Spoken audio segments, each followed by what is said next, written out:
Just 2 days to go until the midterms, and while everyone in Washington has a prediction, the question remains, what is this election really about? Is it a referendum on the president, the economy, foreign policy? Is it still Obamacare? Well, joining me now is Jimmy Williams, executive editor of BlueNationReview.com and an MSNBC contributor, Republican strategist Mercedes Schlapp, a former spokesperson for President George W. Bush, also Victoria DeFrancesca Soto, an MSNBC contributor. And with a welcome to all three of you, Jimmy, I'm going to reach out to you first, because when you talk to people outside the Beltway who don't really pay attention to the talking points, what are you hearing this election about, what it's really about for them? It's pretty much a vote on the president. I hate to say that, but it's and to not acknowledge that would be to stick your head in the sand, and that's not very helpful when it comes to reality. So the bottom line is the president in pretty much every single state is below 50%. And so that's a fact. And these candidates, and to be clear, I mean, when George Bush was running and was president in 2010, the Republicans ran away from him. 2006, and guess what? They got slaughtered. So the bottom line is, this is not the first time it's happened. It's not the last time it's going to happen. But this is very much a vote, I think, on the president's agenda and the president's popularity. Okay. Mercedes, your thoughts on the same question? Sure. I agree with Jimmy, actually. I think that there's this huge dissatisfaction on the president's leadership and his agenda. But I'd also like to add that there's an anti-incumbent wave to a certain extent. When you look at states like Kansas, where, Senator Robertson is in such a tight race, it makes you also think that you have an electorate that's incredibly grim and angry. They're upset. They're upset with the direction of this country and where it's going. I mean, over 66% of Americans believe that. And then they're also upset with the economy. And this is all, again, goes back to President Obama. But again, I would like to add that that anti-incumbent wave is something that I think is also influencing a lot of these races. Okay, how about you, Victoria? And you're there in Texas. Anything specific to Texas that kind of reflects the state of the nation? Well, I'm going to be the odd woman out here and disagree with both Mercedes and Jimmy. I think the president sure matters, but it has to do with the individual campaigns and the individual candidates. I mean, look at North Carolina, look at Georgia. Why are the Senate candidates, the Democratic Senate candidates, doing so well? Comparably speaking, given the red nature state of those areas, it's not because of the president. It's because they've run great campaigns and they're really strong candidates. On the flip side, look at Colorado.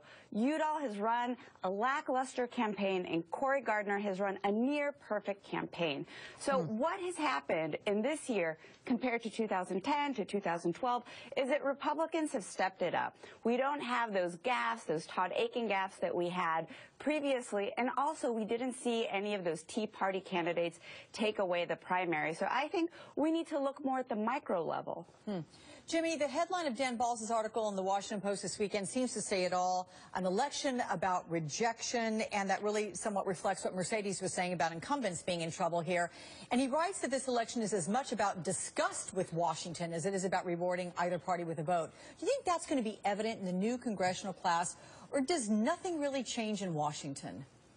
Well, I mean, I keep telling friends of the Democratic side of the aisle that the best thing that can possibly happen to us, and frankly to the president, is for the Republicans to take over the Senate. That way they own the House and the Senate, and it will be incumbent upon them to actually pass bills. And what will they do, which is what they do every single time, is they pass crazy right-wing legislation, and then they'll send that to the president, and he'll veto it. And so, oh, wait, that's just more stalemate. So what we're basically talking about here is just a hiccup between now and 2016. That will go into full effect about a year from now, and I think we'll see on both sides the nominees, if you will, shaping up. But that's what this is all about. I want to push back just for a second, though, on something that Mercedes said, which is the idea about the economy and the president's leadership. The president's leadership, it takes two to tango, by the way. You can't lead people who don't want to be led, first. Secondly, the economy is humming along remarkably well. GDP is growing. Unemployment is down. We're not losing, as Jonathan Alter just said, almost 1 million jobs a month. And most importantly, corporate profits have never been higher. So I'm not really buying this idea that the economy's not doing that well. And what you're saying about it takes two to tango, really. I mean, that's what Jonathan and I were talking about, too. But if you're going to compromise, it takes two to do it. So, Mercedes, I also want to talk about, speaking of things that never change, Senator Rand Paul saying something interesting on Meet the Press this morning. Let's take a listen to this. I think we should repeal Obamacare, and I think what's made people most unhappy about it is they've lost their freedom of choice. It isn't about the wonky health care policy. It's about whether every American can choose their doctor or choose their insurance policy. When they've made it illegal through Obamacare for you to choose an inexpensive insurance policy, that should be overturned, and So we will definitely have a priority, and we will introduce it and try to pass it. See, now, last spring, I think everyone would have agreed that this was going to be a referendum on Obamacare, but does that still play with your average voter? You know, I think there is an impact there on Obamacare, but there's so many issues that have come up, which when you look at foreign policy, for example, something that you didn't think would come up in the midterm election, but when you had ISIS militants really taking, foothold in Iraq and Syria, when you had obviously the Ebola crisis, these issues have all impacted, and this sort of incompetence coming from President Obama, again reflected in the poll numbers. Again, this brings up some interesting issues where Americans, and women in particular, suburban women in particular, ask themselves, do we feel safer today than we did 6 years ago? So again, I really think that it goes back to this election being a referendum on the president. And, going back to Jimmy's point on the economy, yes, we've seen 3.5% growth GDP, but for whatever reason, Americans are not feeling that way. They're not feeling, over 70% of Americans basically say that they're worried about their children's future from an economic perspective. Okay, so Victoria, bottom line, do you think this Republican Party has any intention of working with the president if they hold both the House and Senate? I think at the margins, and, Jimmy brought this up earlier, saying they can't go too far because they have the 2016 in sight. So they do want to make the base happy. They want to show the base that they're going to stick it to President Obama.